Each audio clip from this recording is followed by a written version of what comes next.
Bueno, ante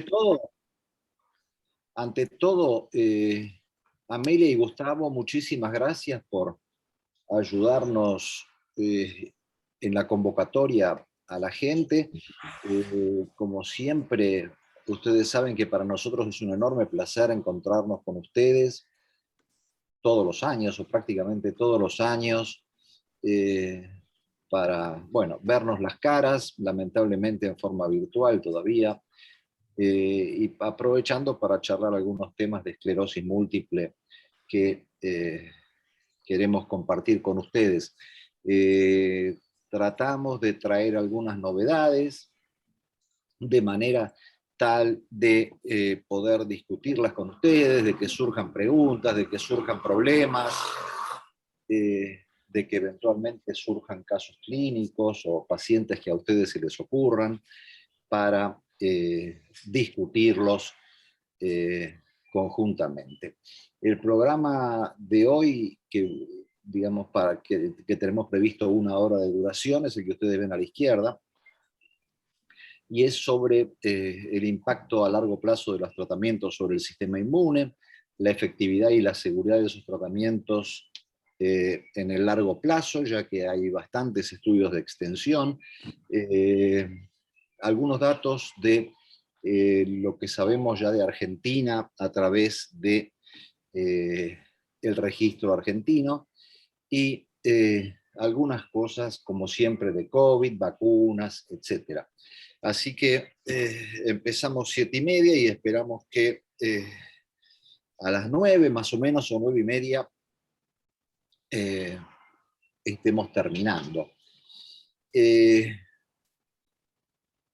esta charla está siendo grabada con vuestra autorización, aunque no se la pedimos de antemano, pero eh, la idea es que vaya a este lugar que se llama Portalén, que ustedes lo conocen, que es un repositorio de documentos, charlas, publicaciones, eh, etcétera, relacionados a la esclerosis múltiple.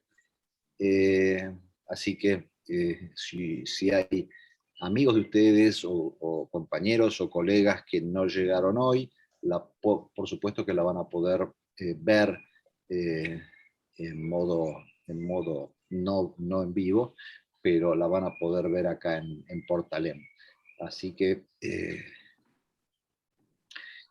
sin más, yo creo que sería bueno que empecemos con Liliana, que para la gente del auditorio que no la conoce, Liliana Patruco se ha dedicado en los últimos 25 años a la atención exclusiva de pacientes con esclerosis múltiple, como así también a la investigación y a la publicación de eh, muchos trabajos en revistas internacionales relacionados a esclerosis múltiple, y además de eso creo que es una muy buena docente. Teniendo en cuenta que somos relativamente pocos, que esa es la idea además, sería bueno que nos interrumpieran o hicieran preguntas a través del chat que ustedes tienen ahí abajo, de manera tal de contestarlas después de cada una de las charlas. Así que te escuchamos, Liliana, con este tema del rol de la secuenciación y el impacto a largo plazo de los tratamientos. Gracias, Lili. No, gracias por la presentación. Bueno, muchísimas gracias a Amelia y a vos, Kuray, que bueno, hoy están coordinando toda esta actividad, y como siempre es un placer encontrarnos con ustedes, y esto es un poquito de lo que vamos a hablar. Y simplemente a manera de introducción, tener en cuenta que hoy en día hay una gran cantidad de fármacos que pueden utilizarse para tratar a la esclerosis múltiple, y que de hecho ya desde hace mucho tiempo para la elección de estos medicamentos tratamos de hacer un proceso de individualización o de personalización basándonos en elementos que tenemos fundamentalmente clínicos e imagenológicos para tratar de darle a cada paciente el mejor tratamiento.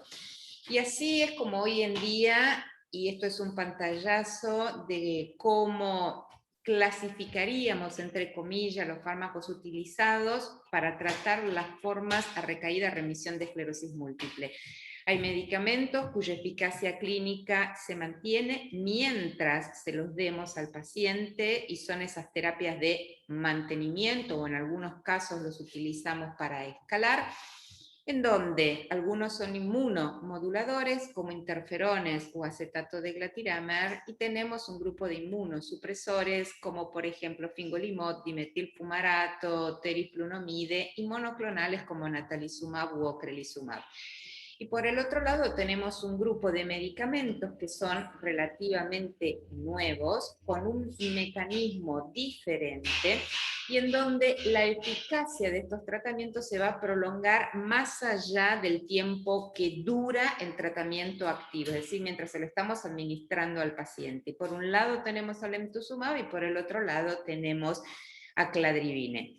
Ahora, tenemos en cuenta que la gran mayoría de los medicamentos que utilizamos son inmunosupresores y estos inmunosupresores van a provocar una depresión o una disminución de ciertas poblaciones específicas de células del sistema inmune. Y por supuesto, el uso de estos inmunosupresores a largo plazo, la secuenciación de distintos inmunosupresores que requieren algunos de los pacientes, puede estar asociado a mayor riesgo desde el punto de vista de la salud de ese paciente y en muchos casos tal vez limitar el uso de otras opciones de tratamiento. Dijimos que la mayor parte de los fármacos que utilizamos son inmunosupresores y para definir un inmunosupresor podemos decir que son todos aquellos que van a dar una linfopenia que es significativa, que van a poder asociarse a infecciones oportunistas, también a malignidades, y que van a tener un impacto en la capacidad de respuesta a las vacunas. Ahora, ¿cuáles son esos potenciales riesgos de la inmunosupresión continua? En primer lugar, habíamos hablado acerca de las infecciones y dependiendo del subtipo celular que va a estar impactado por el fármaco, es la infección que más frecuentemente podemos llegar a ver. Sobre todo en aquellos que producen disfunción linfocitaria, dentro de los cuales un modelo, por ejemplo, es fingolimod o en algunos, y también natalizumab, van a incrementar el riesgo de infecciones oportunistas como la leucoencefalopatía multifocal progresiva, reactivación de infecciones herpéticas o aparición de infecciones de novo, toxo, criptococosis, infecciones por micobacterias. Por eso es que después vamos a ver cómo hacemos para mitigar también estos riesgos. Cuando hay trastornos de la inmunidad humoral, sobre todo, y acá podemos incluirlos, anti-CD20, incrementan el riesgo de infecciones por bacterias encapsuladas, además de inducir una menor respuesta humoral, obviamente, a la vacunación. Dijimos que hay formas de mitigar estos riesgos porque de hecho los seguimos utilizando todos estos medicamentos en nuestra práctica clínica diaria. Por eso es fundamental a nivel basal, antes de iniciar la terapia, que más allá de individualizar ese tratamiento, tengamos todas las serologías de ese paciente y tengamos muy en cuenta hepatitis B, porque si es negativo hay que vacunarlo y podemos hacer el plan acelerado de vacunación, donde las 3 dosis se administran en un mes, ver bien varicela zóster y si es negativo, administrarle la vacunación.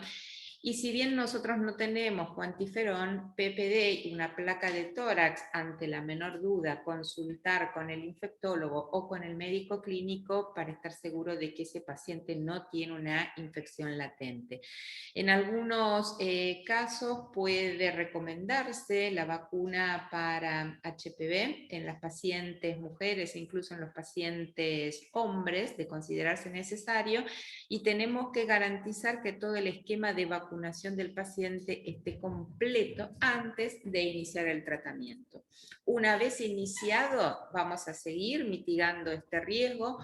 Por un lado, controlando todo lo que tienen que ver con las reacciones a las infusiones, en aquellos que se administran por vía endovenoso, y también controlar infecciones. Algo muy importante es la profilaxis herpética. De hecho, saben ustedes que antes de iniciar tratamiento con alemtuzumab, o en el momento en que iniciamos tratamiento con alemtuzumab, inicia el tratamiento con aciclovir, y se sostiene durante por lo menos un mes, y en el caso de cladribine, si los niveles linfocitarios están por debajo de 200, también es recomendable la profilaxis con aciclovir hasta tanto los niveles de linfocitos alcancen valores por lo menos que no hablen de una linfopenia de grado 1.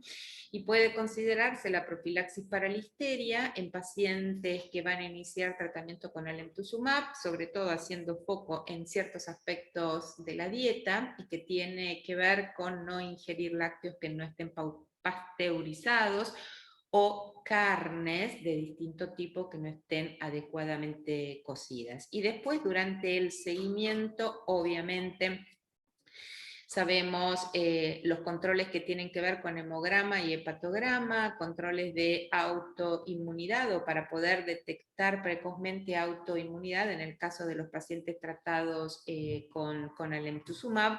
Como siempre, planear el embarazo. No tenemos que hacer un cuidado especial en cuanto a lo que tiene que ver con malignidades, más allá de que puede incrementar un poco el riesgo cuando los pacientes tienen edades más avanzadas, pero recordar siempre los controles ginecológicos en el caso de las mujeres. Ahora bien, sabemos que la esclerosis múltiple va evolucionando a lo largo del tiempo, y si bien el proceso inflamatorio y neurodegenerativo coexisten desde el inicio mismo de la enfermedad, a la medida que va avanzando el tiempo y también la edad del paciente, todos aquellos mecanismos de reserva cerebral que lograban compensar ese daño se van perdiendo, y por eso es mucho más notorio ver progresión de discapacidad cuanto mayores son los pacientes. Y un aspecto interesante de esto es que la prevalencia o la incidencia de esclerosis múltiple de inicio tardío parece estar aumentando. Y esto es un estudio muy interesante que proviene del registro danés, y lo que ellos vieron es que en las últimas décadas, comparadas con previas, aumentó la incidencia de esclerosis múltiple en mujeres, y eso era algo ya sabido, pero aumentó también la incidencia de casos que se dan por arriba de los 50 años, y que es lo que nosotros llamamos con el nombre de esclerosis múltiple de inicio tardío. Más allá de que empiezan a verse más casos de pacientes que debutan su enfermedad con edades más avanzadas, el pool de pacientes también va envejeciendo. Y en este estudio americano muestran claramente que el pico de prevalencia de edad específica hoy en día está concentrado sobre todo en pacientes que tienen más de 50 años. O sea que estamos o tenemos que aprender a manejar también a esta población más envejecida. Porque sabemos que hay cosas que ocurren en estos pacientes con esclerosis múltiple a medida que envejecen. Cuanto más jóvenes son, desde un punto de vista de su patología, lo que predomina es la inmunidad adaptativa dentro del sistema nervioso central. Clínicamente van a tener muchas más recaídas y mucha actividad inflamatoria en la resonancia magnética. En la medida que envejecen, todo ese proceso inflamatorio está mucho más compartimentalizado dentro del sistema nervioso central. Vemos que ya no hay tanta actividad clínica en cuanto a recaídas, y Por otra parte, en la resonancia magnética vemos mucho menos actividad inflamatoria, las lesiones van a ser lentamente expansivas. Entonces tenemos diferencias desde el punto de vista del sustrato anatomopatológico, de la clínica y de la resonancia magnética. Y todo esto, ¿con qué tiene que ver? Podríamos decir que tiene que ver con los cambios que se van dando desde el punto de vista de la patología, pero también con la inmunosenescencia. Y la inmunosenescencia cumple un rol importante en este contexto. Eso tiene que ver con el envejecimiento normal y que se da con la edad en las células del sistema inmune.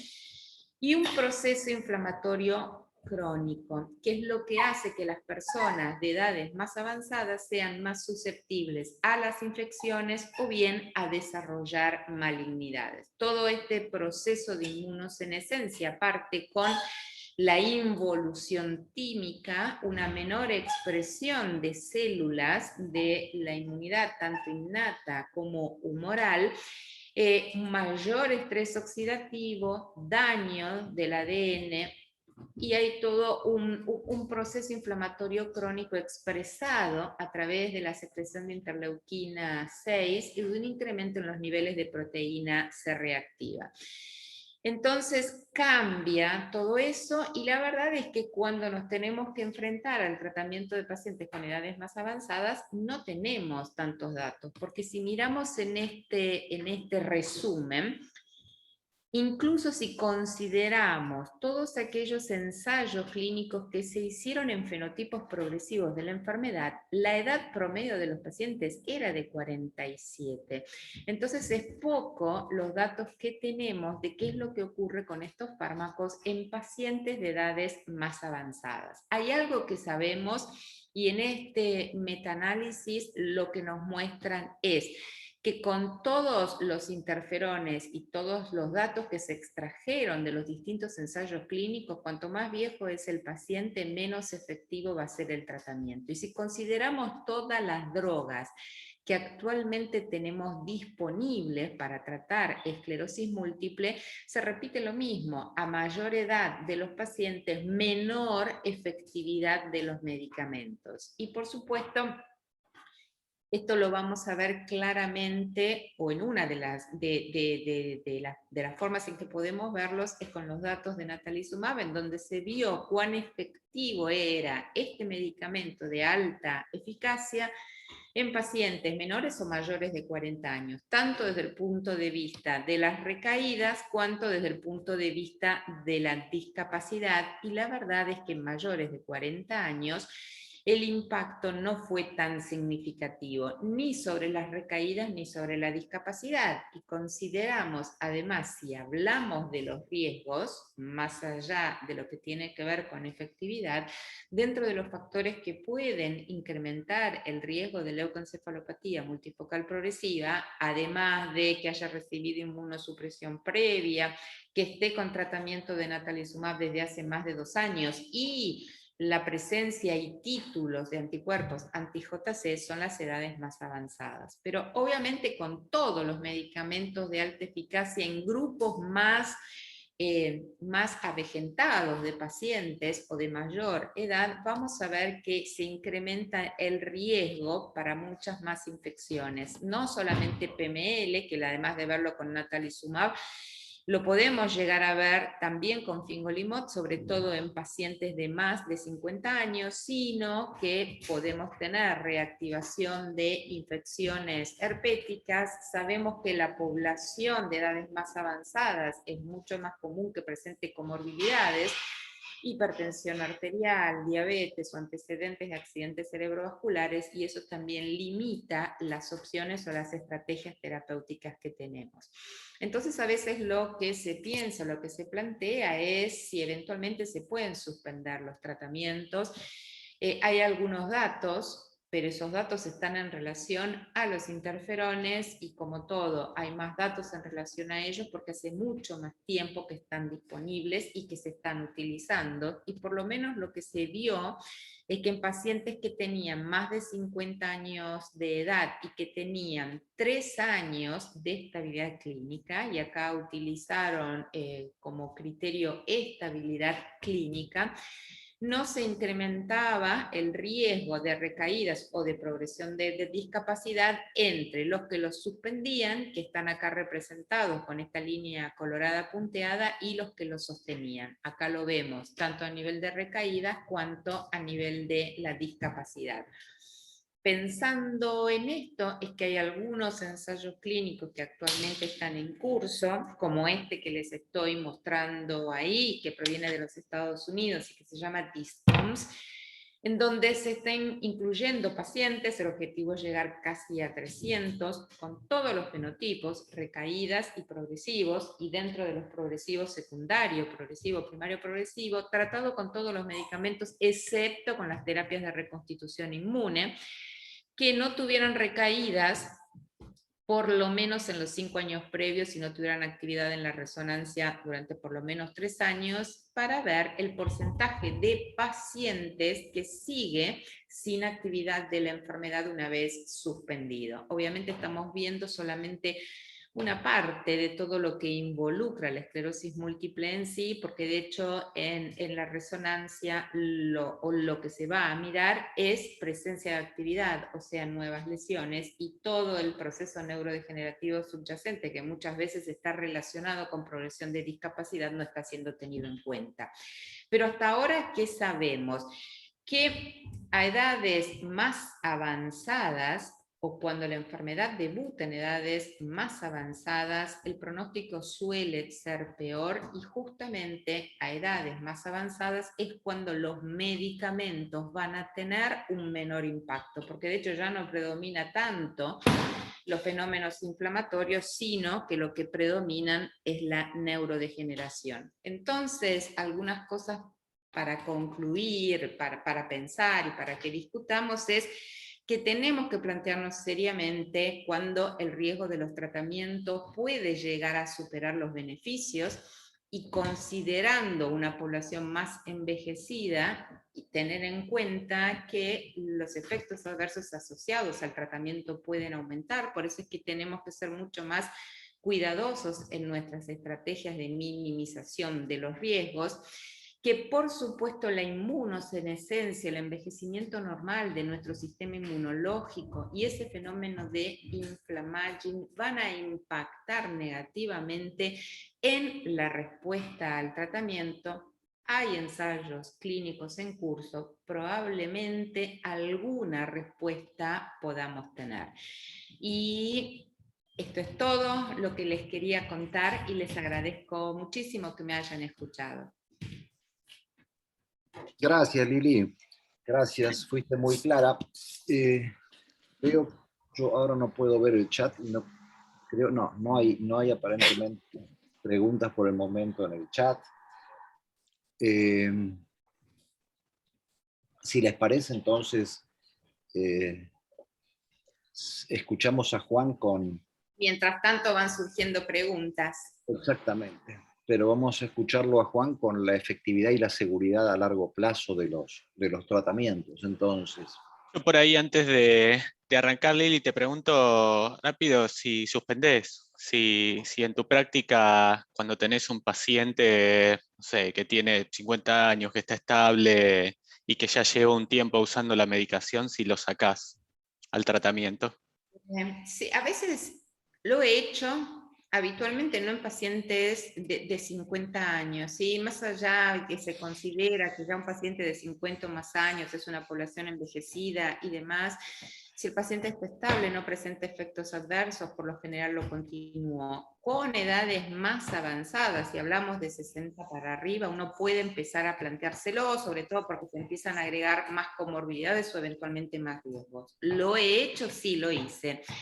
Y en más de una oportunidad, haciendo sobre todo controles de resonancia, detecté la presencia de nuevas lesiones, con lo cual te lleva a pensar que indudablemente ese medicamento estaba funcionando, estaba controlando el fenómeno inflamatorio de la enfermedad y lo tuve que volver a reinstaurar. Con lo cual, a mí me parece que más allá de los ensayos clínicos que hay en cursos y demás, va a ser bastante difícil encontrar la respuesta a esta pregunta. Y sobre todo porque en todos estos ensayos clínicos consideran solamente un aspecto de la enfermedad y que tiene mucho que ver con lo inflamatorio. Y sabemos que lo inflamatorio es solo una parte y lo que puede condicionar el empeoramiento también es la neurodegeneración. Y más allá de que ninguno de los tratamientos que tengamos sea ideal para el manejo de la neurodegeneración, si controlo inflamación, secundariamente voy a tener cierto impacto en el fenómeno degenerativo. Así que sí, la respuesta es, lo hice, en muchos de los pacientes volvió a aparecer actividad y tuve que volver a instaurar el tratamiento. Sí, quizás el punto por ahí del paciente que no tiene signo de actividad, que no tiene progresión, es el que más conflicto genera. Porque por ahí el paciente que viene en una instancia de progresión, que va acumulando discapacidad sin actividad desde las recaídas de las lesiones, hoy quizás la expectativa de que pueda llegar a responder a este tipo de tratamientos, en donde entendemos que es bien inflamatorio la inmunidad, de esta inmunidad adaptativa, que no tienen un impacto sobre esta inmunidad innata, que es la que podría llegar a tener un rol en la progresión, es muy poco, entonces ahí sí uno no espera mucho de estas terapias, que es un poco este planteo que siempre se hace, hasta cuándo podríamos llegar a sostener, no sé, ocrelizumab en formas progresivas, o eventualmente el tratamiento en una secundaria progresiva. Exactamente, sí, sí, sí. Sí, sí, siguen siendo todavía interrogantes para las cuales no hay respuestas tan definidas. Sí. Sí, pero parecería en pocas palabras que ante la duda preferimos mantener los tratamientos, ¿no? En general. Podríamos decir que en líneas generales sí. Sí. Está claro. Sí, sí, está claro, hasta tener evidencia, sí, sin dudas. Creo que ese es un mensaje importante. Hace poco estaba, bueno, lo que se comentó en ECTRIMS. ECTRIMS tuvo en la última sesión, hace 2 o 3 semanas, una sesión específica de esto, de la evidencia para detener, no detener, y quizás ante toda esta oleada de generación de evidencia, de estudios en curso, y mucho movimiento, hoy el mensaje es no sacar tratamientos a la ligera, porque hay mucho movimiento de esto de si los medicamentos en personas más grandes podrían llegar a no tener un impacto, cuando vemos los forest plot o estos gráficos en donde el impacto sobre las recaídas disminuye, el impacto sobre la progresión disminuye, podría llegar a no tener un rol. Entonces hay como una especie de movimiento de quitemos los medicamentos desde la ligera, y el mensaje que salió a decir es no quitemos los medicamentos así a la ligera, hay que analizar situación por situación, hay que esperar evidencia, hay que esperar estudios, y quizás podría llegar a ser el planteo para determinados pacientes, pero hay que analizar caso por caso, y hoy el mensaje es no quitemos los medicamentos y analicemos paciente por paciente antes de tomar una decisión que podría llegar a ser perjudicial para algunos pacientes. Sí, seguro, yo creo que mucho también tiene que ver con los gastos en sistemas de salud y demás, de sostener los tratamientos, ¿no? Que obviamente eso uno lo puede entender, pero también lo que habría que entender es que cuanto más discapacitado esté el paciente, más caro va a salir, y en última instancia va a salir más caro todo ese sostén que tengamos que hacerle, porque va a tener múltiples internaciones, múltiples recurrencias, va a necesitar cuidadores en la casa todo el tiempo y demás, que está recibiendo el tratamiento. Entonces, el impacto de los costos en sistema de salud es entendible, pero hay que mirar todo en su conjunto. Lo otro también es algo que es difícil de extrapolar condiciones, de decir, bueno, un paciente que tiene no sé, 10 años sin actividad, que no tiene actividad en la resonancia en los últimos 4 o 5 años, o el riesgo del tratamiento sostenido en los pacientes, si no es lo mismo un paciente que empezó su enfermedad a los 20 años y lleva una edad de 30 años, 10 años sin actividad, en donde a los 30 años hoy entendemos que tiene muchísimas chances de volverse a activar versus un paciente que por supuesto tiene 60 años. Uno ni loco quitaría un tratamiento en un paciente a los 30 años. No, Por no, eso los es 40 importante, tampoco. tal cual, el contexto y la individualización y la toma de decisión en cada paciente. Exactamente, Mm. exactamente. Y no creo que ninguno de estos ensayos clínicos que están en curso, que No, hoy en día no. son 3, me vayan a dar ninguna respuesta a esto. Mm. En Bueno, absoluto. esperaremos. Claro. Bien. Bueno, bueno, te escuchamos, Juan, con los datos a largo plazo de los medicamentos. Bueno, ese es la otra cara, ¿no? Esto de... Sí, Juan, Sí. Juan. Sí. Hay mucha gente joven en el auditorio, me parece, que probablemente no te conozcan y quiero aprovechar para presentarte. Juan Rojas es médico neurólogo, especializado en neuroinmunología, que ha hecho un fellow en esclerosis múltiple hace muchos años y que desde hace muchos años se dedica también a la atención exclusiva de pacientes con esclerosis múltiple y es uno de los investigadores más activos, yo diría, del país y de Latinoamérica. Así que sus palabras van a ser tremendamente interesantes, yo creo. Gracias, Juan.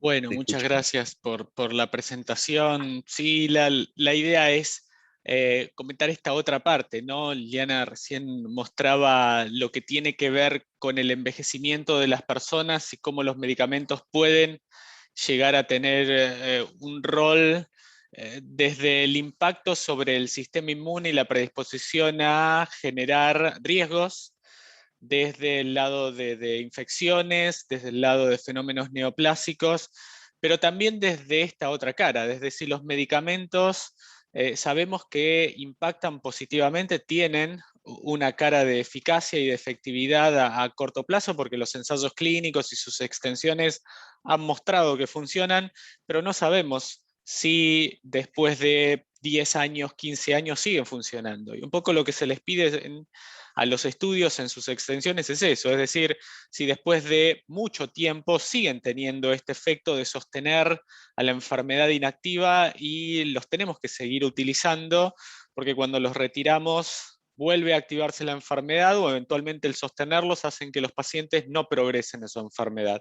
Y sobre todo en este grupo de pacientes, en los pacientes más activos, hablando de terapias de alta eficacia. Acá caemos en este punto, ¿no? En la definición de cuáles son los highly active sobre los cuales utilizamos las terapias de alta eficacia. Hoy no hay una definición consensuada en el mundo de quiénes son los pacientes highly active, estos pacientes altamente activos. Hay múltiples grupos que han intentado definirlos, intentando separar los highly active de las esclerosis múltiples agresivas, de las formas agresivas de esclerosis múltiple, separando actividad en aquellas formas que tienen muchas recaídas o muchas lesiones en la resonancia.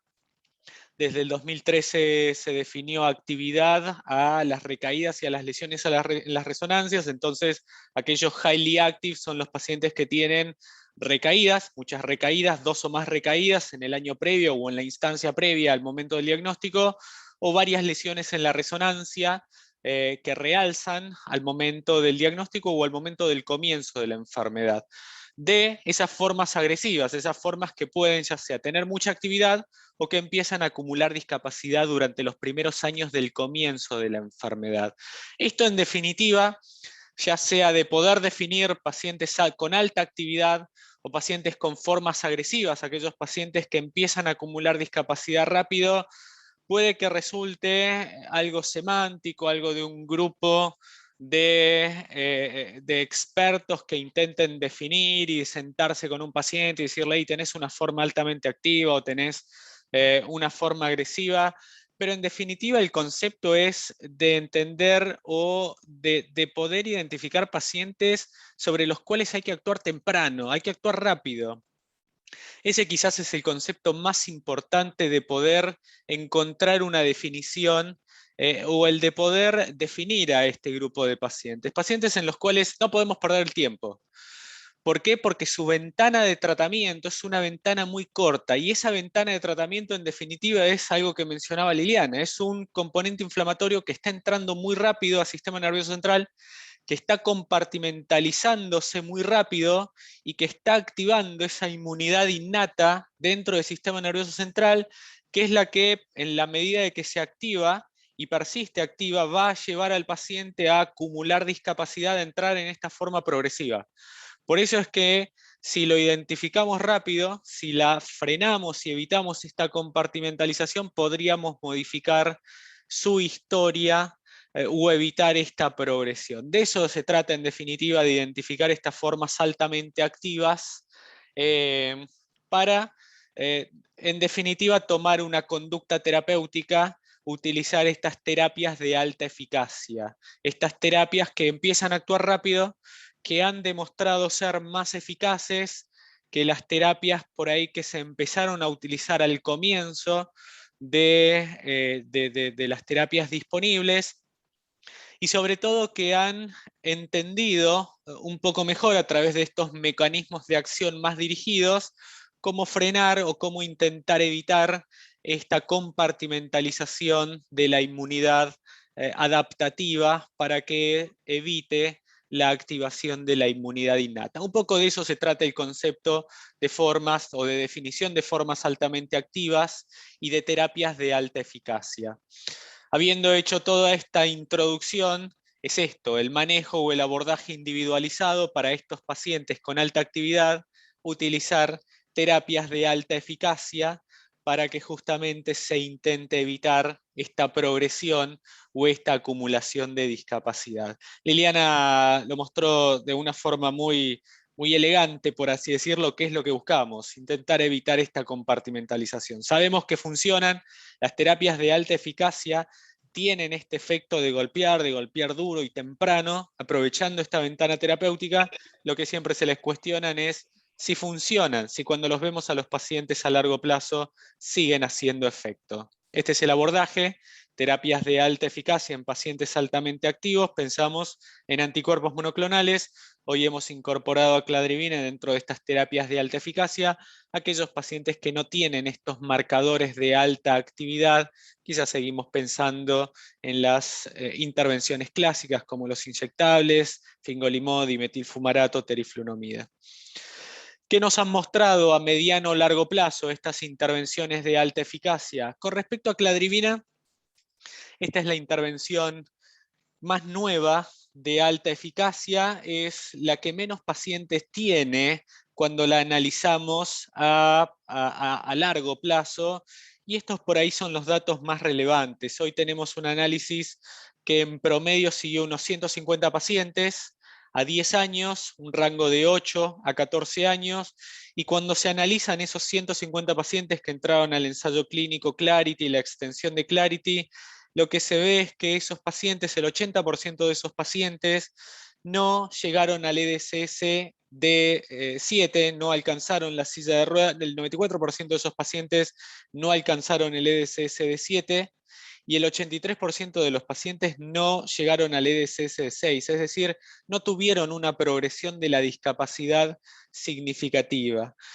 Un alto porcentaje de esos pacientes, casi un 70% de los pacientes, no volvió a utilizar un tratamiento después de haber recibido los 2 cursos de cladribina. Y esto es un dato que también le empezamos a pedir, si bien es un número relativamente bajo de pacientes, es algo que siempre nos planteamos, qué pasa más allá de los 2 cursos de tratamiento. En este caso, un muy alto porcentaje de los pacientes no volvió a utilizar otro tratamiento más allá de los 2 cursos de cladribina. Y del 30% de pacientes que sí utilizaron otro tratamiento, la gran mayoría utilizaron un inyectable como interferones o acetato de glatiramero. O sea que estos son los datos a largo plazo respecto a cladribina. Desde el lado de la seguridad, hoy son buenos los datos de seguridad, son un poco mayores a los datos de efectividad respecto a cladribine, porque no solamente juntan estos 150 pacientes que llegan a 10 años en promedio, sino que también tienen los datos de registro de los otros ensayos clínicos. Quizás lo más importante es que no se vieron eventos adversos distintos a los que conocíamos del ensayo clínico. No hay infecciones oportunistas, no hay un incremento en la incidencia de infecciones, salvo para las infecciones por zóster, y son zóster leves. O sea que desde el lado de seguridad, es un perfil de seguridad como el que ya conocíamos de los ensayos clínicos. O sea, hace que cladribina es una de las intervenciones de alta eficacia que sin dudas esperamos de más pacientes, pero es un poco lo que veníamos viendo desde Clarity, la extensión en efectividad y también desde el lado de seguridad. Para natalizumab son muchos más los pacientes, tiene un programa de investigación que lleva mucho más años y por ahí lo más importante pasa por esto. El porcentaje de pacientes que no volvieron a tener actividad de la enfermedad, el porcentaje de pacientes con NEDA es muy alto. En este caso, a 7 años, la mitad de los pacientes que recibieron natalizumab no volvió a tener evidencia de actividad de la enfermedad. Esto un poco lo vemos desde el consultorio. Cuando se utiliza natalizumab, la probabilidad de respuesta es muy alta, y no solamente desde el lado de la reducción significativa de la tasa anualizada de recaída, sino también desde el impacto que tiene en reducir el EDSS, de mejorar el EDSS, sobre todo en los pacientes que utilizan natalizumab como primer tratamiento. Aquellos pacientes que utilizan natalizumab como primer tratamiento mejoran mucho más el EDSS que los pacientes que utilizan natalizumab habiendo ya evolucionado o que tienen más tiempo de duración de la enfermedad. Y esto también tiene que ver con que los pacientes que ya llevan años de evolución de la enfermedad tienen incorporado el componente de progresión. En estos pacientes la reducción o mejoría del EDSS ya cuesta más que aquellos pacientes que recién están empezando. Y esto un poco lo vemos, el paciente naive, cuando utilizamos de alta actividad, cuando utilizamos estas terapias de alta eficacia como natalizumab, son los pacientes que mejor responden. Desde el lado de la seguridad, natalizumab hoy tiene muy individualizado el perfil de seguridad y entendemos que el riesgo del MP es el principal riesgo y también está individualizado. Hoy tenemos que JC positivo y sobre todo con índice alto, por encima de 1.5, son los pacientes que tienen el riesgo real de desarrollar una LMP después de los 2 años de tratamiento. Los pacientes que son JC negativos o un JC positivo con un índice bajo, prácticamente el riesgo es muy bajo de desarrollar una LMP. Y este es el algoritmo de seguimiento. Aquellos pacientes con un JC positivo, con un índice alto, que tienen 2 o más años de seguimiento, son los pacientes en los cuales probablemente no continuemos utilizando natalizumab.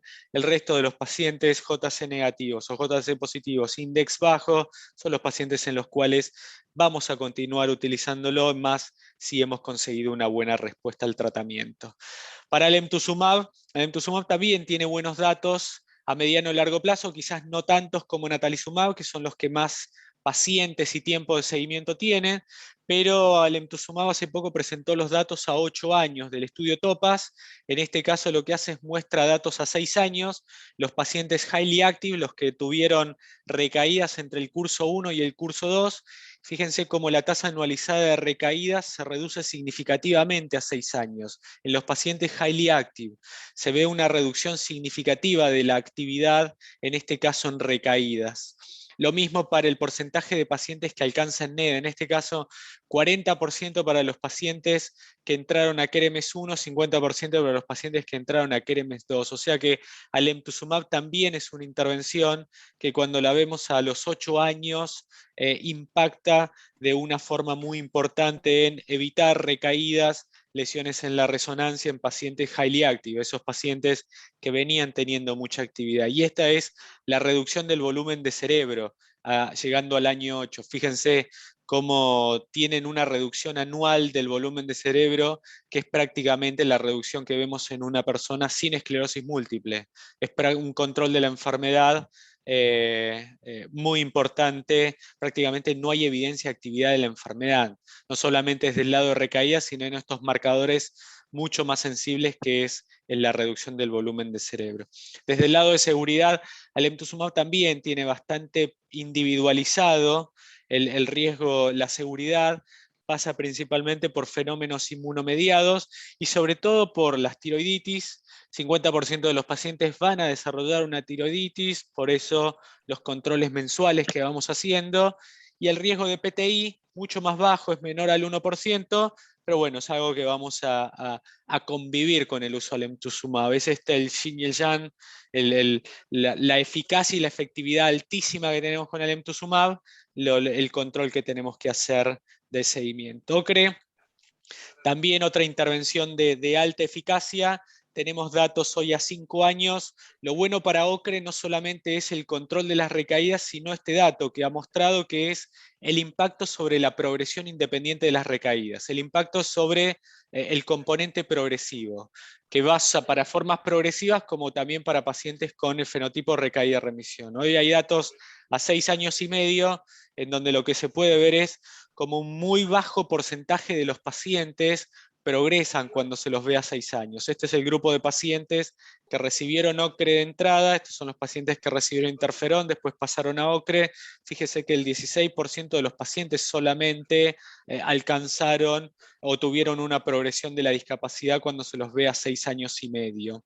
Y cuando se lo ve a los pacientes que llegaron a un EDSS de 6, a 6 años y medio, el 5% de los pacientes. O sea, es muy, muy bajo el riesgo de alcanzar un EDSS de 6 en los pacientes que recibieron ocrelizumab, en este caso los highly active.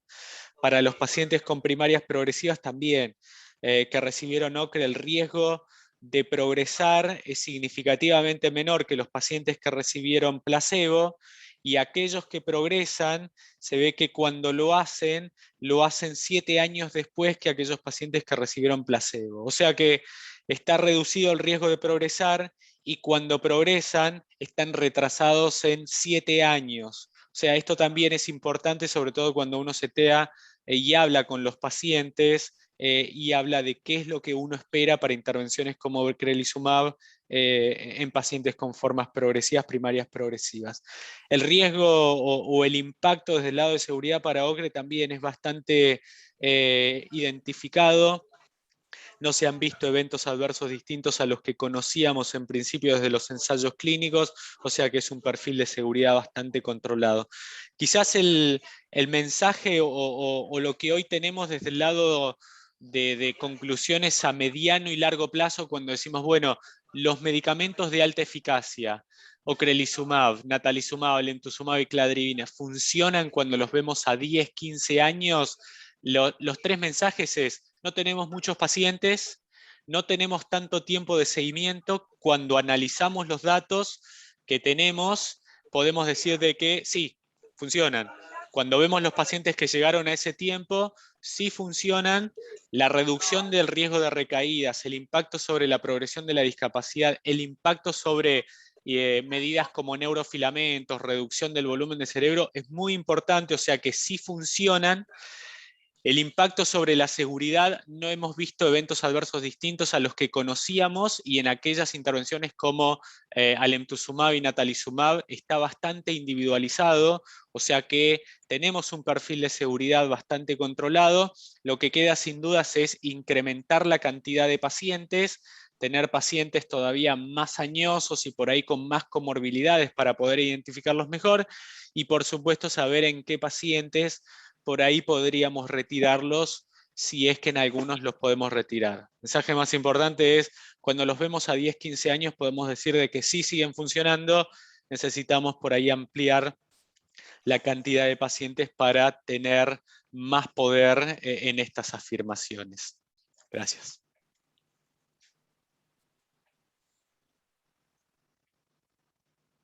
Muchas gracias, Juan. Fuiste muy claro.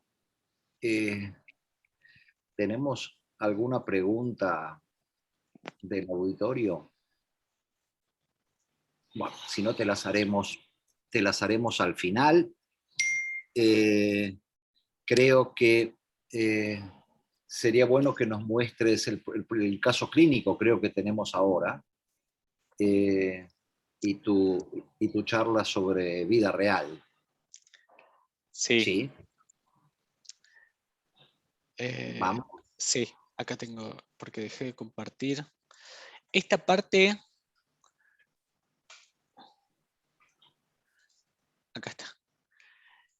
Esto voy a tomar 5 minutos y tiene que ver con, sigue el hilo de la presentación inicial de Liliana, con esto donde hoy los distintos sistemas en el mundo, los entes regulatorios como FDA, como EMA, en Argentina también ANMAT, empiezan a reclamarle, por así decirlo, a las compañías, a la industria farmacéutica y a la comunidad científica de que se genere evidencia para poder justamente salir a llenar estos gaps de evidencia en relación a si las intervenciones y los medicamentos siguen funcionando a mediano y largo plazo, si la seguridad de las intervenciones en pacientes con comorbilidades, en pacientes en la medida que van creciendo, pacientes que van pasando de distintos medicamentos y que no pasaron por ensayos clínicos,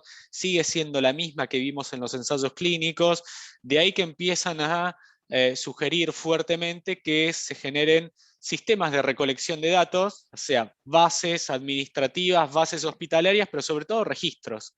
Registros con ciertos aspectos metodológicos para hacer esta recolección de datos. Y de ahí es que, sobre todo Europa, empezó a generar estos registros en distintas patologías, en esclerosis múltiple también.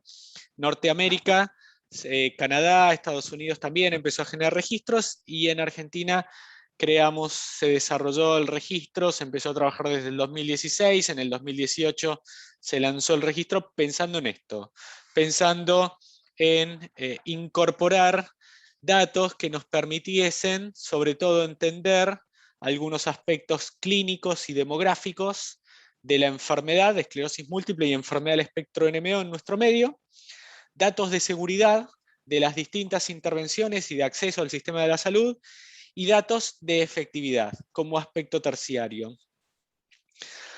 El sistema, muchos de ustedes están familiarizados. Acá, bueno, Meli es una gran investigadora, Gustavo también, forman parte con sus equipos del registro. Muchos, bueno, ahí la vi a Mía, creo que esta también forma parte del registro, una investigadora muy activa en la generación de proyectos, una plataforma online a través de la cual se pueden incorporar distintos registros y después se comparte en un sistema unificado y anonimizado para poder hacer el análisis y poder, a través de distintas preguntas, salir a responder y complementar estos datos que permiten responder estas situaciones que recién planteábamos. La seguridad de una intervención en esta población, la frecuencia de la enfermedad o la frecuencia de determinados aspectos en pacientes utilizando un medicamento o eventualmente con una determinada comorbilidad. Este es el estatus actual del registro. Hoy el registro forma parte de la MS Data Alliance, y este es un espacio simplemente para invitarlos y promover la participación. Hoy el registro tiene, este es el sitio, avísenme si no lo ven, pero antes de poner en una diapositiva, hoy el registro tiene múltiples publicaciones que salen de distintos proyectos de investigación. Estas son todas las investigaciones que hoy el registro tiene en curso. Son más de 30 proyectos de investigación que se están llevando adelante en el registro, que se han comunicado. Estos son todos los proyectos de investigación comunicados en el Congreso. Son casi 15 papers publicados, o sea que todas estas son distintas preguntas que se fueron generando en el registro, y esas preguntas salen a generar evidencia, y esa evidencia empieza a dar datos que permiten tomar decisiones y complementan estos aspectos que de alguna manera impactan Y sobre todo tienen que ver con esto, ¿no? Con estos datos de la vida real que muchas veces no vamos a conseguir y no vamos a obtener de otro lado. Un poco esta parte de la generación de datos de vida real en Argentina no tiene el objetivo de mostrar todos los datos generados, sino el de incentivar y el de fomentar la participación para sostener, para participar en la generación y en la incorporación de registros, pero sobre todo en la generación de proyectos. Ustedes saben que cada uno de los investigadores puede generar un proyecto de investigación. Ese proyecto de investigación es tomado por el comité metodológico y por supuesto acompañado para que en ese acompañamiento se haga el análisis y se haga una comunicación, y esa comunicación contribuya a entender un poco más y a generar evidencia que permita tomar decisiones. Un poco ese es el objetivo de esta parte de datos de la vida real, que por supuesto está linkeado con estas dos presentaciones anteriores, que sin dudas un poco en esto de entender y de generar evidencia no es ni más ni menos que esto. A punto de partida de los registros y las bases es que en esto de colectar y generar datos es que podemos comunicar y entender un poco más el comportamiento de los medicamentos, de las intervenciones, y poder decir si siguen funcionando o no, no tiene sentido utilizar los tratamientos en esta población, no vale la pena seguir y sostenerlos, probablemente haya que interrumpir tratamientos como una forma o una aproximación en determinadas situaciones. Por supuesto, así como hay otras situaciones.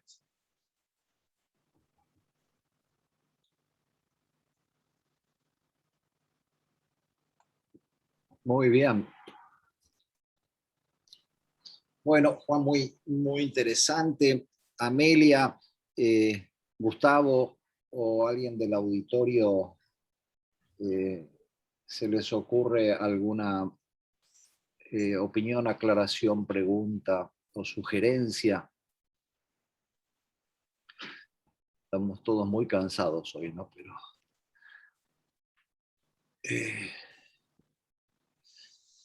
bueno, dejaremos para el final entonces algunas cositas. Y bueno, y progresemos con algunas cosas muy interesantes que nos va a mostrar Liliana sobre el tema de tanta actualidad, que es vacunar, cuándo vacunar contra COVID y otros patógenos en pacientes bajo tratamiento o pacientes por iniciar un tratamiento, etc. Así que te escuchamos, Liliana. ¿Se ve la pantalla? ¿Se ve la Muy bien, presentación? muy bien, muy bien. Bueno, ok, entonces en estos últimos minutos vamos a hablar un poquito, sobre todo las cosas más grandes acerca de lo que sabemos de COVID en los pacientes con esclerosis múltiple, tema que generó muchísimo interés porque a comienzos del año pasado nos encontramos con esta pandemia y teníamos grandes incertidumbres acerca de qué iba a ocurrir con los pacientes con esclerosis múltiple, con los tratamientos que habían sido aprobados, y eventualmente nos generaba incertidumbre el momento en que pudiera llegar la vacuna. Sobre todo porque nos hacíamos muchas preguntas, como por ejemplo, ¿cuál es el impacto de la infección en estos pacientes? Además, si teníamos que suspender los tratamientos, si los tratamientos podían afectar la vacuna y si estos pacientes podían vacunarse. En lo que respecta a lo que impacta la enfermedad, hubo muchas publicaciones. Uno de los primeros fue este registro italiano, pero también hubo registro francés, americano y también de Europa del Este y países asiáticos, todos con resultados relativamente similares.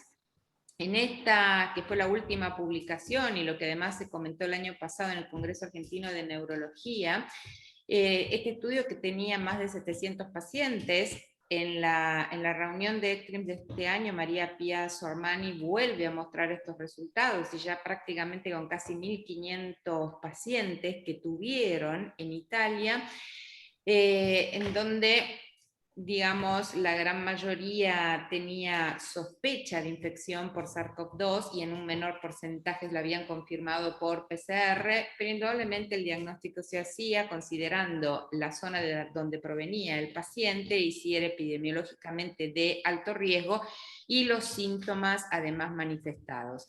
Lo que ellos vieron es que casi un 2% de la población había fallecido y que dentro de este grupo de pacientes que habían fallecido, la gran mayoría estaba en etapas progresivas de la enfermedad y muchos de ellos no estaban recibiendo tratamiento. Lo que ellos también vieron es que había un aumento de la tasa de mortalidad en este grupo y probablemente lo que ellos plantean, y sobre todo cuando lo comparaban con tasas de mortalidad en registros de otros países, probablemente haya sido por un exceso de casos de formas progresivas de la esclerosis múltiple y además lo que ellos vieron, y esto perdón, se replicó también en otros registros y series, y que sobre todo aquellos pacientes que estaban recibiendo terapias anti-CD20, y dentro de las terapias anti-CD20 se consideraba ocrelizumab y también rituximab, tenían casi 3 veces más riesgo de tener infecciones severas por COVID, aunque eso no aumentaba la mortalidad. Sí daba entonces el uso de terapias anti-CD20 casos más severos, pero no aumentaba la mortalidad en estos pacientes. ¿Qué datos tenemos nosotros en Latinoamérica ahora? Y esto es una publicación que salió hace muy poquito tiempo, en donde participaron varios países de Latinoamérica, de Centro y de Sudamérica, un total de 145, que eran los que había al momento de la publicación. Ahora hay mucho más de 200, la gran mayoría aportados por Argentina. Solamente un 10% de los pacientes, casi un 10% de los pacientes no estaban tratados, todos los demás estaban recibiendo algún tipo de terapia. Dentro de las terapias más comúnmente utilizadas estaban los interferones dentro de los inyectables, fingolimod dentro de las terapias orales, ocrelizumab y rituximab dentro de los anticuerpos monoclonales. Indudablemente pacientes con rituximab por el hecho de que acá se incluyeron no solamente personas con esclerosis múltiple, sino también con espectro de neuromielitis óptica. ¿Y qué es lo que se vio? Y acá estamos viendo el global de todos los pacientes, es que hubo un total de 23 hospitalizaciones, 9 de ellos ingresaron a terapia intensiva y solamente 5 fallecieron. Estos 5 que fallecieron estaban en el grupo de pacientes con espectro de neuromielitis óptica. Más allá de que obviamente estos datos los tenemos que tomar con cierta discreción porque la N de pacientes con espectro de neuromielitis óptica era baja, pero aún así lo que sí puede decirse es que la edad y el tiempo de duración de la enfermedad eran factores que tenían su peso en lo que era la hospitalización de los mismos. Y algo muy similar ocurrió en aquellos pacientes con esclerosis múltiple, en donde también se ve que factores de riesgo para hospitalización e ingreso a unidades de terapia intensiva era la edad del paciente, edades más avanzadas, el mayor tiempo de duración de la enfermedad. Entonces, en líneas generales, podemos resumir lo que hemos dicho es que la esclerosis múltiple no aumenta el riesgo de que estas personas contraigan infección por COVID-19, que indudablemente edades más avanzadas, mayores niveles de discapacidad, y eso en realidad está hablando de los fenotipos progresivos, son factores de riesgo para tener casos más severos, las comorbilidades y sobre todo la hipertensión arterial y algunos tratamientos, como en el caso de los anti-CD20, pueden favorecer la aparición de infecciones más severas, aunque no aumentan el riesgo de fallecimiento. Después, finalmente, llegan las vacunas. Acá, de todas las vacunas que actualmente hay disponibles, en Argentina tenemos a virus inactivados, que es Sinopharm, vacunas a vectores virales como Sputnik V y Oxford AstraZeneca, Y ahora tenemos también Pfizer destinada a la vacunación de, sobre todo, pacientes no pediátricos, ¿no? Porque tienen 12 años y que además presentan comorbilidades. En cuanto a el tipo de respuesta que van a generar estos pacientes que están bajo tratamiento, lo que se ha visto hasta ahora es que los inyectables o los fármacos de plataforma, teriflunomide, dimetilfumarato o natalizumab, van a desarrollar una respuesta inmune que es normal. Hay algunas dudas en cuanto a fármacos como por ejemplo fingolimod o las terapias anti-CD20, en donde probablemente la respuesta esté disminuida, y después vamos a hacer unos comentarios al respecto. Y también algo similar ocurría con alemtuzumab y también con cladribine. Por eso es que uno podría decir que, teniendo en cuenta las características o el mecanismo de acción de los fármacos, la respuesta inmune que se puede montar será más o menos robusta. Y esto iba a propósito de esto, que fue el primer trabajo que publica Chirón de Israel, en donde lo que ellos vieron es que si los comparamos con las personas sanas, las personas que tienen esclerosis múltiple pero que no están tratadas, y ver la respuesta digamos, humoral que lograban montar con cladribine, independientemente del conteo linfocitario, era prácticamente normal, cosa que no se veía con fingolimod y ni tampoco con ocrelizumab. Y esto se veía reflejado también en la generación de anticuerpos anti-SARS-CoV-2, que era muy bien desarrollado por los pacientes bajo tratamiento con cladribine y en menor cuantía en ocrelizumab. Indudablemente esto está reflejando únicamente lo que tiene que ver con respuesta inmune. De hecho, ahora en ECTRIMS se presentó un estudio muy interesante en donde, más allá de que los pacientes tratados con ocrelizumab pueden generar menos anticuerpos, la respuesta de células T de tanto CD4 cuanto CD8 es muy buena. CD4 prácticamente como en la población normal y CD8 incluso más robusta, con lo cual la respuesta, más allá de que se generen menos anticuerpos desde el punto de vista celular, pacientes bajo tratamiento con ocrelizumab montan una muy buena respuesta. Lo que sí, en algunos casos lo que se plantea en estos pacientes es un tercer booster, y generalmente está recomendado 6 meses después de que hayan completado su vacunación, y dejando pasar, sobre todo si estamos hablando de vacunas con vectores virales, 3 meses después de la última infusión.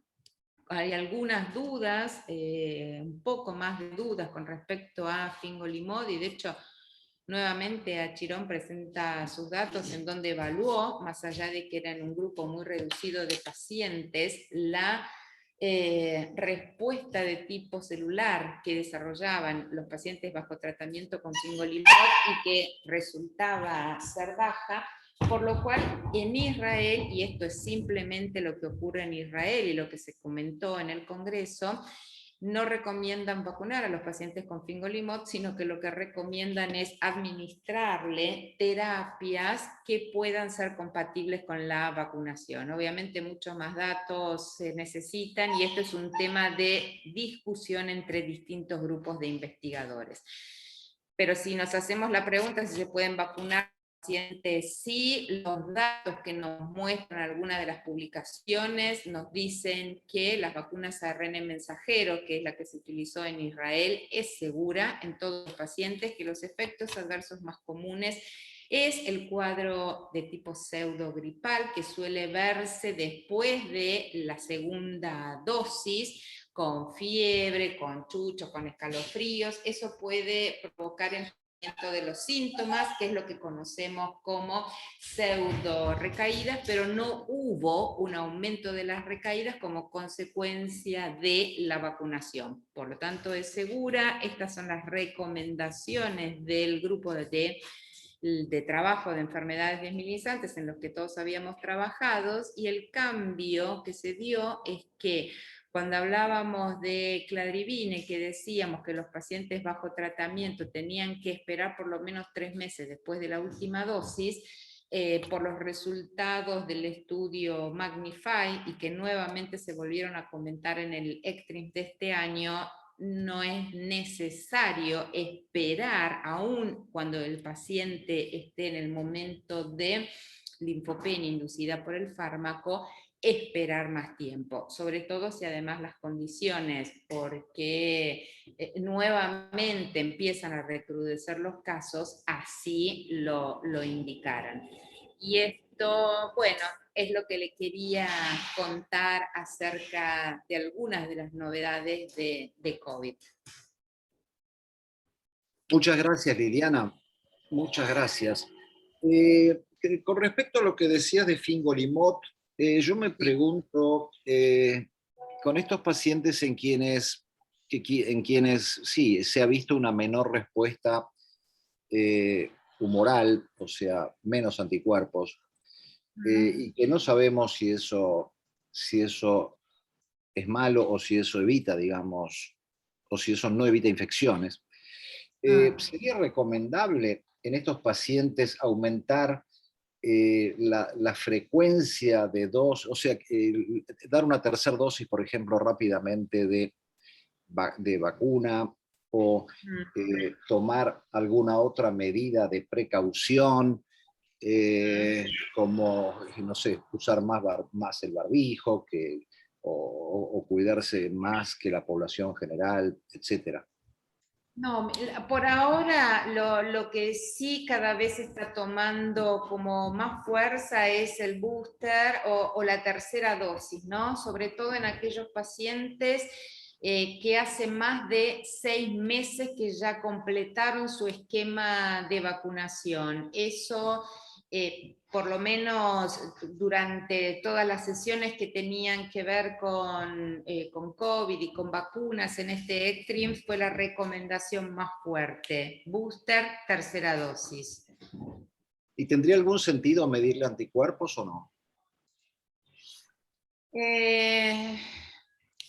Mira, los anticuerpos ya sabemos que en muchos de los pacientes, y sobre todo los que están recibiendo crelisumab y fingolimod, van a ser menores que en el resto de la población, con lo cual hacer estas mediciones en forma rutinaria y demás no creo que sea de utilidad.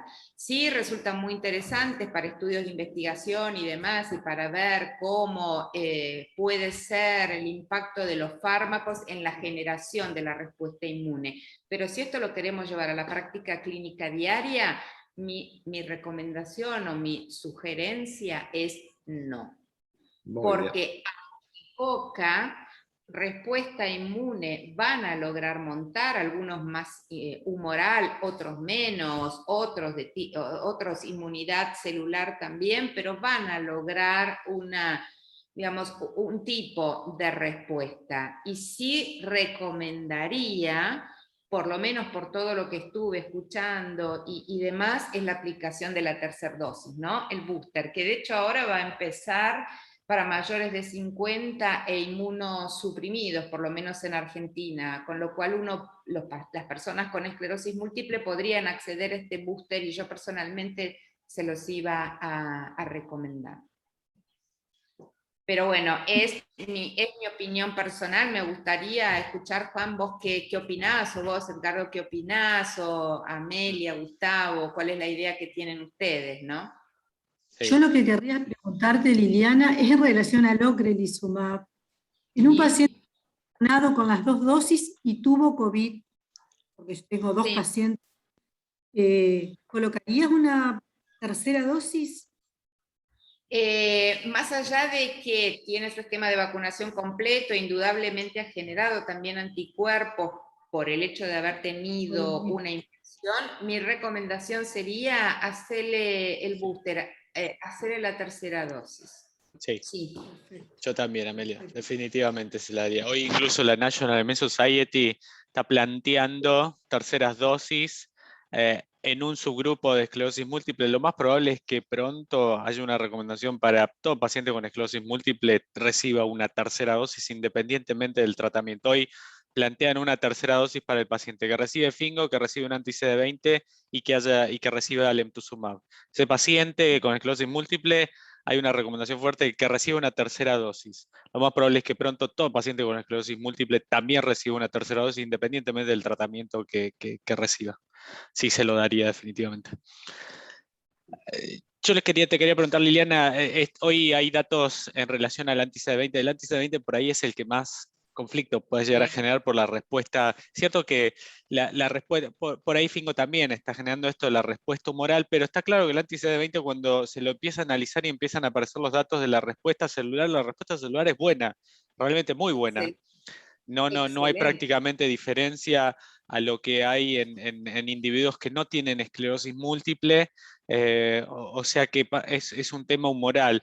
Y sí tiene algo de separación, es decir, cuando el paciente se vacuna pegado Sí. al ciclo de ocre, la respuesta humoral es muy baja, prácticamente nula. Cuando se empieza a alejar del ciclo de ocre, la respuesta humoral empieza a aumentar y tiene una relación que es bien lineal a el incremento de CD19. Es decir, cuando el recuento de CD19 empieza a aumentar, la respuesta humoral empieza a aumentar. O sea que cuando uno aleja la vacunación del ciclo, la respuesta humoral empieza a aumentar. Y esto a donde va es intentar separar la vacuna del ciclo. Sí. Perdón. Sí, No, dale. termina, Juan. No, dale. No, porque de hecho, viste, es que nosotros lo que siempre recomendamos es esperar 3 meses después de la última infusión y aplicarse la vacuna, ¿no? Y siempre por lo menos dejar un mes entre que se vacunó y que empezáramos con el otro ciclo.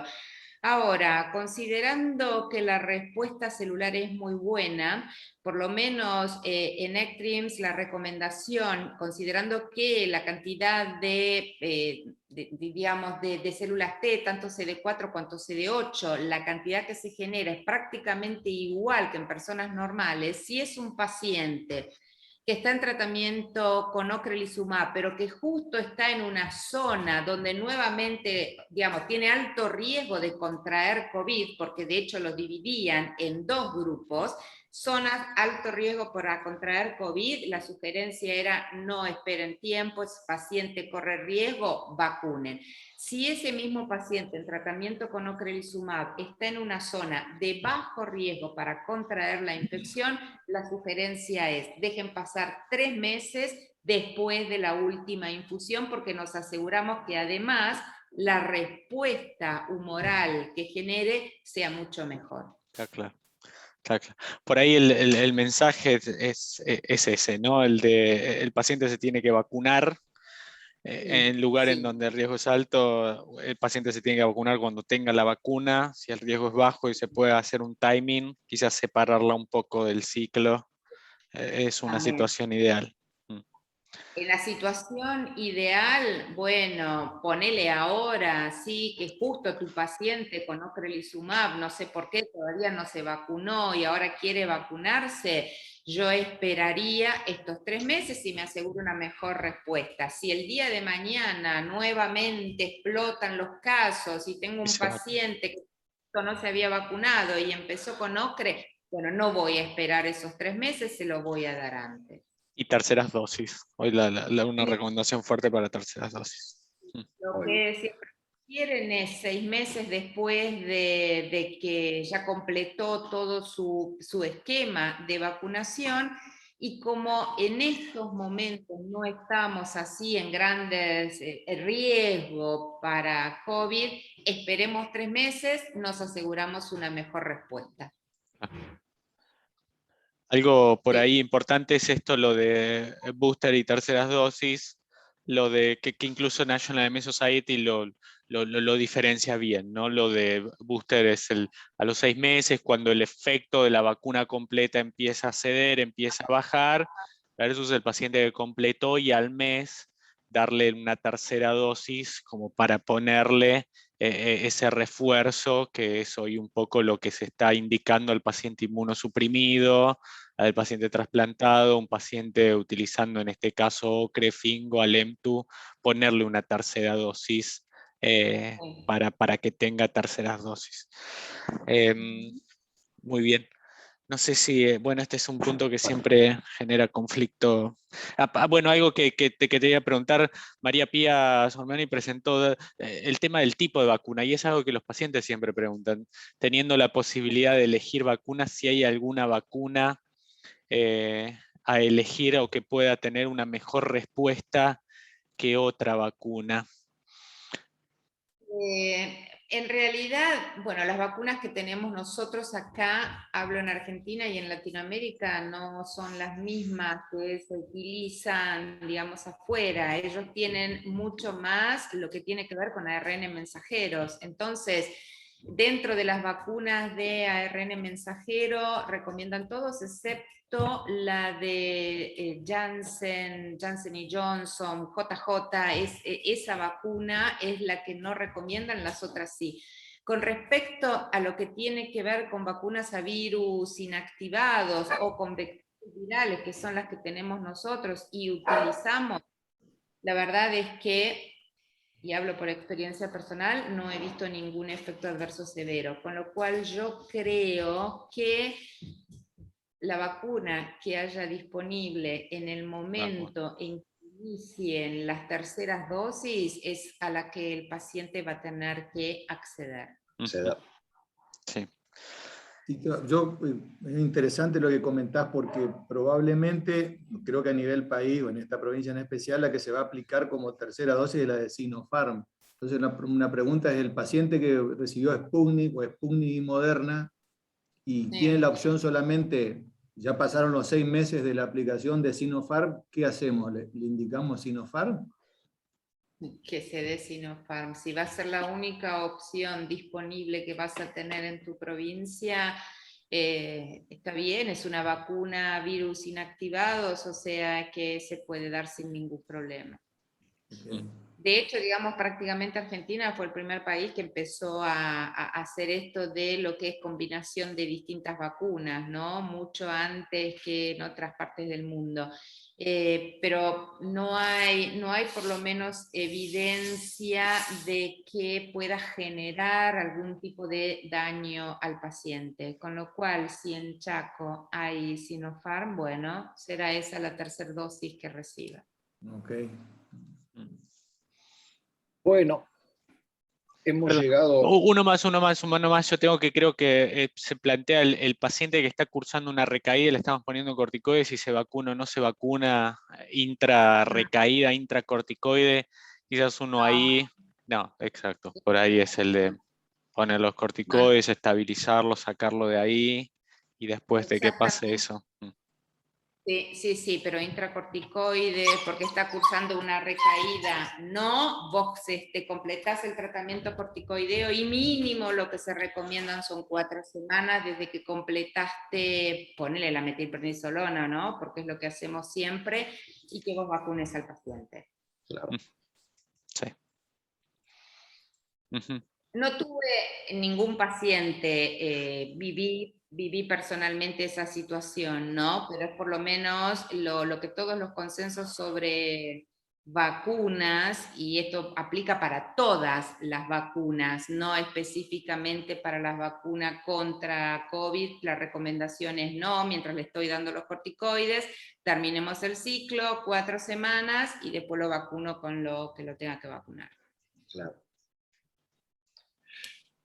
Bueno, muy bien, estamos sobre la hora. Quisiera agradecerles mucho, bueno, a ustedes, a Liliana, a Juan, a Guillermo, por la organización, a las compañías que han también divulgado, nos han ayudado a divulgar el evento, a Amelia y a Gustavo especialmente, y les mando un fuerte abrazo. Esperemos vernos pronto presencialmente, esperemos que sea lo antes posible, porque esto no es lo mismo. Pero bueno, esperemos que les haya sido útil. A mí, a pesar que estas charlas las damos bastante seguidas, sigo aprendiendo cosas y para mí fue muy útil. Así que un fuerte abrazo a todos ustedes y hasta la vista. Bárbara, muchísimas gracias. Muy bien, gracias a ustedes. Gracias a Gracias, ustedes. Gustavo, Amelia, muchas Gracias a gracias, todos. chicos. Bárbaro. Gracias, Listo. Guille, Vamos. está muteado Guille, pero gracias, Guillote. Gracias, Lili, y a todos. Beso. Adiós.